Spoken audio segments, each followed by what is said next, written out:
How's it going, everyone? I'm Luxy and welcome! Today I'm going to introduce to you guys a mod showcase on Fire and Ice, which provides new ores, equipment, and a wide variety of passive and aggressive monsters such as dragons. Did I mention they could fly? So buckle up and let's begin. To start off, there are two new types of ores found within caverns, the sapphire and silver. The sapphire is used to craft summoning crystals in order to bound your tamed dragon to you. By doing so, your crystal would be imprinted with your dragon's logo. Right-clicking on it would teleport your dragon right to you. They fly away most of the time when you least expect it. Bob, come back! On the other hand, silver can be smelted down and crafted into silver tools and equipment, which deals high damage to undead creatures compared to iron. Next up are dragons. Dragons are dangerous creatures that can cause destruction all around. Disasters such as forest fires, death of peaceful animals, or worst, grazing a village to the ground. But not to worry, these ferocious creatures can be turned into allies and assist you to burn villages down yourself. On death, these creatures drop various confirmed loots such as a dragon skull and dragon bones. Additionally, there is a chance that dragon scales, dragon flesh, and of course a dragon heart will drop as well. The dragon skull can be crafted into a dragon command staff. Without it, no dragon would ever listen to you. Bob, come back! The common dragon bones can be used to craft a wide array of items such as the dragon bone set and a dragon horn that's used to store tamed dragons. However, do take note that the dragons do not age while kept inside the horn. Immortality! A dragon bone flute can also be crafted as a means of calling your tamed dragon to stay. Also works on a hippogryph. Dragon scales are meant to craft dragon scale armor, which is stronger than diamond armor. So now you know what to do with it.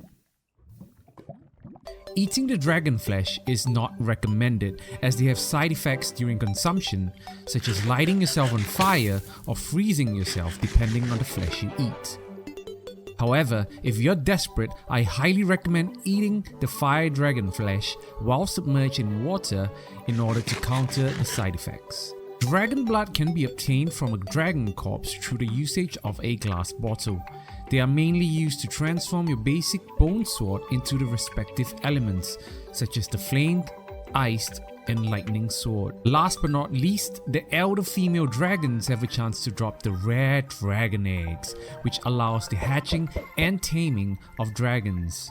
Wait a minute, only females drop eggs? Yes, to differentiate them, males have light-colored spots on their wings while females have curvier horns. In order to hatch dragon eggs, they must be placed in water to start the hatching process. When in water, the water freezes and the egg hatches in a few minutes. It is recommended that the egg is placed in a shallow pool of water to prevent drowning of the baby dragon. Fire dragon eggs needs to be placed directly on fire, so a lit netherrack is the most suited method. Lightning dragon eggs must be placed in rain to start the hatching process. Once the egg starts moving, it will take a few minutes to hatch. If it stops raining, the hatching process pauses. It is noted that the rain must continue until the egg hatches. A dragon's inventory can be accessed via interacting with them while sneaking. It has 5 slots. The first 4 slots are for each of a different part of the dragon armor, and the last is for a banner. For the breeding of dragons, lily mixtures are items used to breed a stage 4 or 5 female and male dragon together. The female will create a nest with an egg afterwards. You can feed the dragon with dragon meal in order for it to grow quicker, or the sickly dragon meal to stop its growth entirely, meaning to say that it will stay in its current stage forever.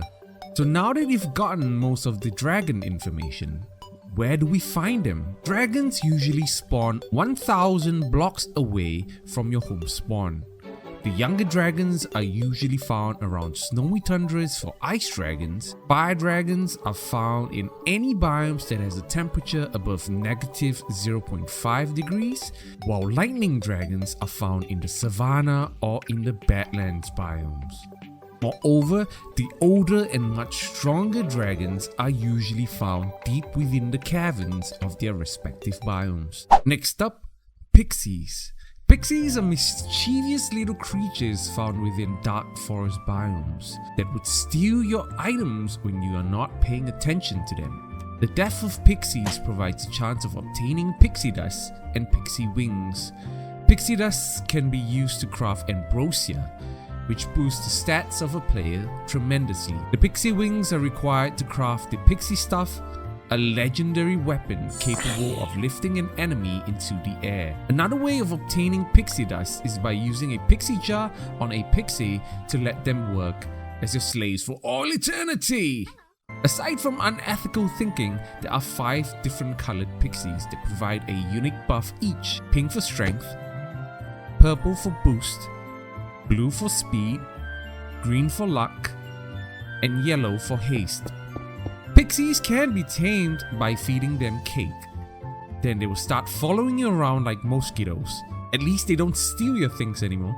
Next up is the Hippocampus. Not related to the hippopotamus found in the wild, the Hippocampus are peaceful sea-living beasts that do not retaliate even when attacked.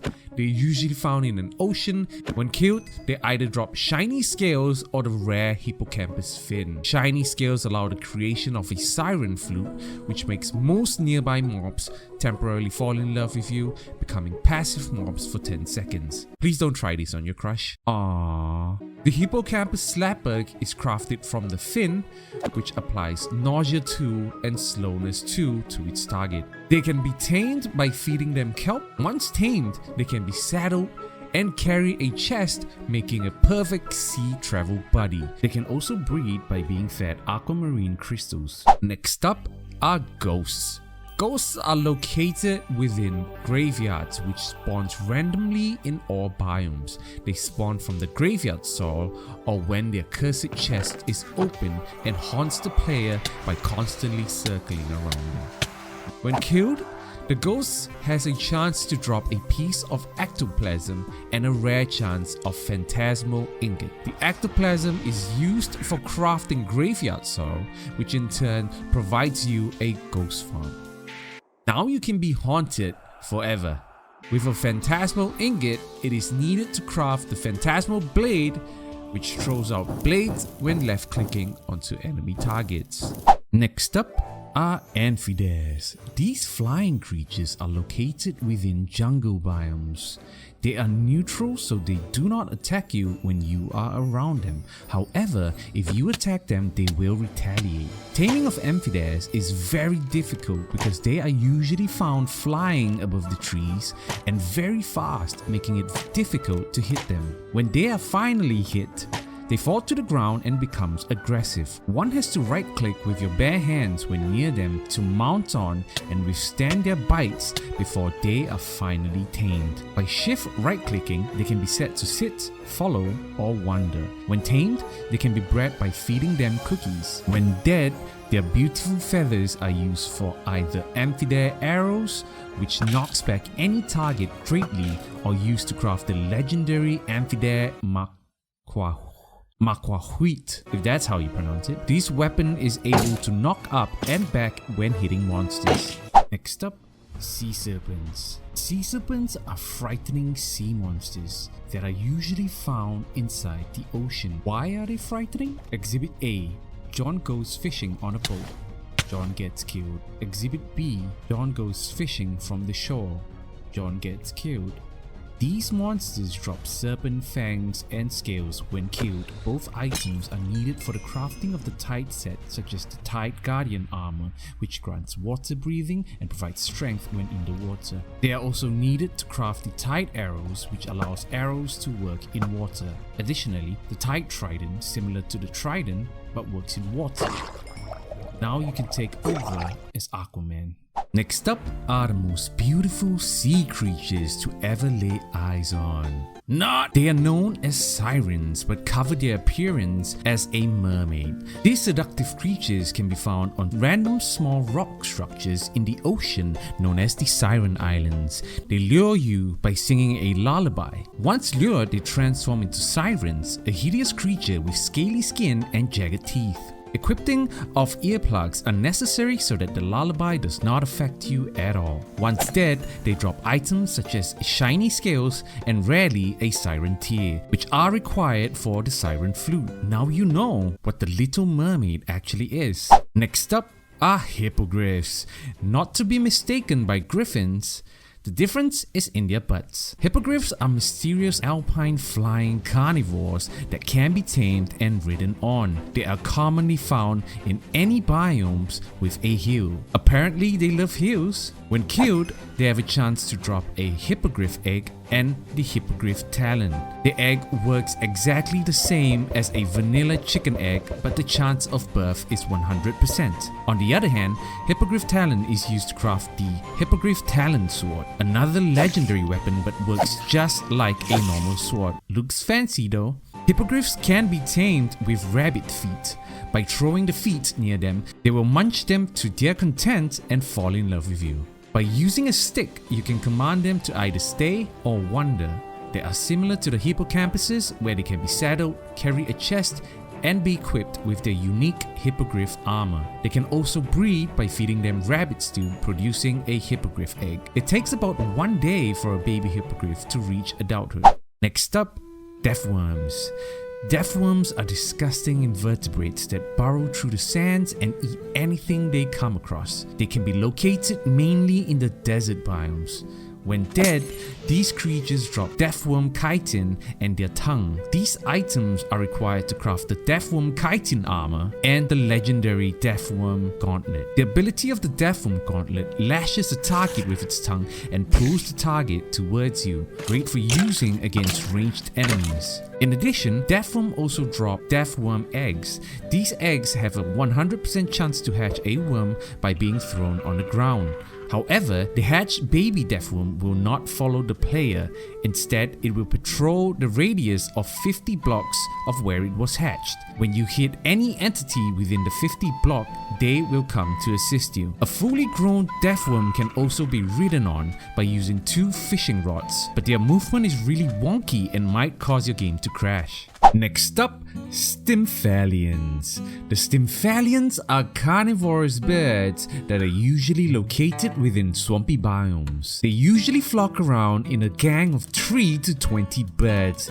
That is a lot of birds. They are hostile the moment you go near to them, shooting you with their feathers and gnawing you to death. In death, these birds drop their magnificent Stymphalian bird feathers used for several items. The Stymphalian arrows. The arrows are unaffected by gravity and can fly to the ends of the earth. Legend says that an arrow shot to the sky will continue flying forever. Secondly, it's for the Stymphalian bird dagger, a dagger that is famous for its speed. Last but not least, it can also craft the Stymphalian bird feather bundle, allowing you to shoot feathers around you in 8 directions. Next up, Cockatrices. These Cockatrices can be found lurking in savanna biomes. They look like chickens, but much bigger. The Cockatrice's stare gives the wither tree status onto you, therefore wearing a blindfold will render a player immune to it.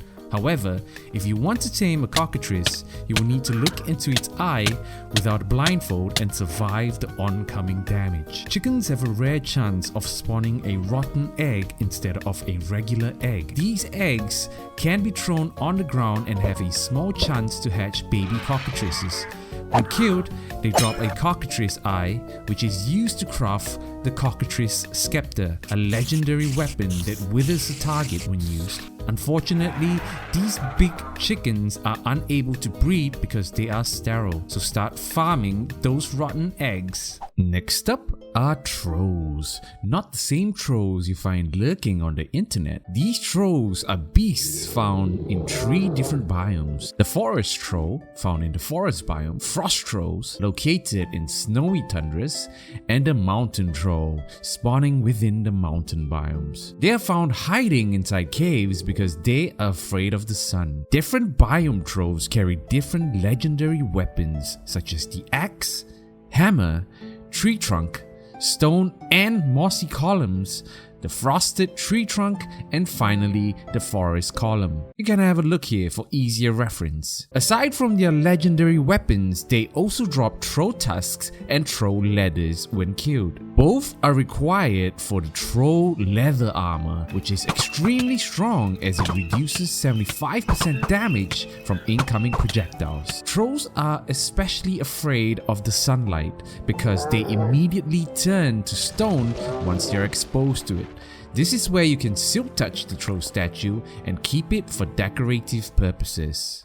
Myrmex are basically gigantic ants that dwell in underground hives located at the desert or at the jungle biomes. There are many different types of Myrmexes such as the workers, the soldiers, the sentinels, the royals, and of course the queen. These are special monsters that you can build a reputation with. The higher the reputation with them, interesting features becomes available. The best way of increasing your reputation with them is by dropping matching resins at their doorstep, gaining a total of 5 reputation points per resin. At 25 reputation, the Myrmex becomes neutral towards you and will no longer attack you anymore. At 50 reputation, the trading feature gets unlocked. Similar to trading with villagers, now you can trade with the Myrmexes. Finally, at a whopping 75 reputation points, you are able to directly control the hive using a Myrmex staff. So if you want to befriend a hive, go destroy their neighbors and take all of their resins.